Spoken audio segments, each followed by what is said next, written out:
Welcome back, Year 11. We're still continuing Health and the People, and we're still looking at medicine in the medieval times, that medicine stands still. This is lesson 1 for the week commencing the 11th of January. Today's lesson we're looking at the significance of the Black Death, but we're also, because this is a revision and revisit lesson, going to be looking at surgical ideas and techniques during the medieval time period, as well as the causes, treatment and prevention. And finally, we're going to judge how successful public health was overall. The two key words we're looking at today is anatomy and surgery. We need to know the difference between those two. Please pause the video now so you can have a look at the key words.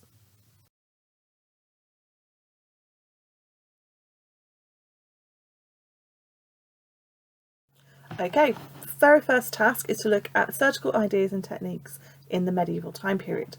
So before we start the main activity, we need to make sure we understand the two key terms, surgery and anatomy. Pause the video now and go back and look at the definitions. Developing students, I would like you on a whiteboard or a piece of paper to tell me the difference between surgery and anatomy. Secure students, can you please tell me how the two terms link together? How does surgery influence anatomy and the other way round? Mastered students, can you explain to me which one is more important? Once you've done that, continue with the rest of the PowerPoint. So the very first proper task is to open the Word document that is labelled Medieval Surgery and read through the information. On a whiteboard or piece of paper, complete the true or false statements. If they are false, correct them and make them true. There are 10 in total. Developing students, you're to do that. Secure students, you're to complete the true and false, but can you also think why most of the time surgery was pretty dangerous in the medieval time period? Can you draw an image to explain your answer? And master students, still complete the true and false, but can you also tell me how different surgery is today compared to surgery back in the medieval time period? Once you've completed your two tasks, take a picture and upload onto class charts. The second learning objective is to look at causes, treatment and prevention. I would like you to watch the YouTube video and to then come back and answer the 12 questions. You might want to watch the video twice. Developing students, write your answers on a whiteboard, do the 12 questions or a piece of paper and upload. Secure students, complete the questions and create a list in addition to that of supernatural and natural causes and treatments. If you're not too sure about supernatural and natural, please go back to last week's work. Mastered students, can you compare the preventative measures used in the Black Death, to the preventative measures used today for COVID-19? Are there any similarities? Take a picture of your work and upload onto class charts. And finally, the third task of today. Why was it difficult to improve public health in the Middle Ages?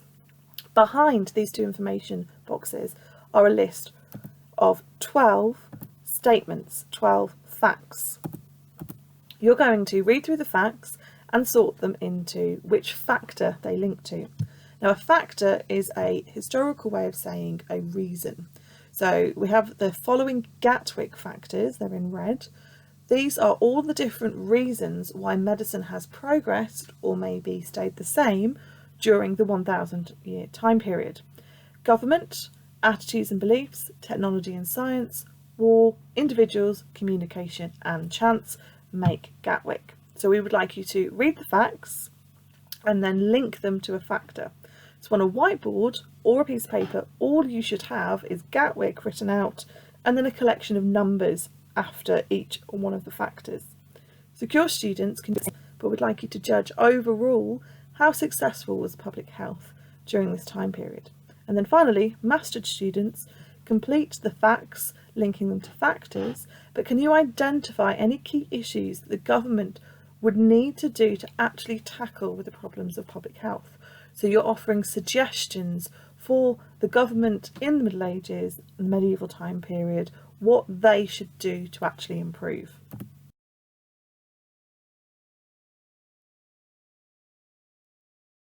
And finally, we're looking at uploading your tasks. I would like you to take a photograph of your statement about surgery and anatomy, as well as the true and false statements. Task 2, you need to make sure you've answered the questions and upload those onto class charts. And then task 3, it's a picture of your Gatwick factors and the facts sorted into them. For each task, please state whether you've done developing, secure and mastered, and well done for participating in the first lesson of this week.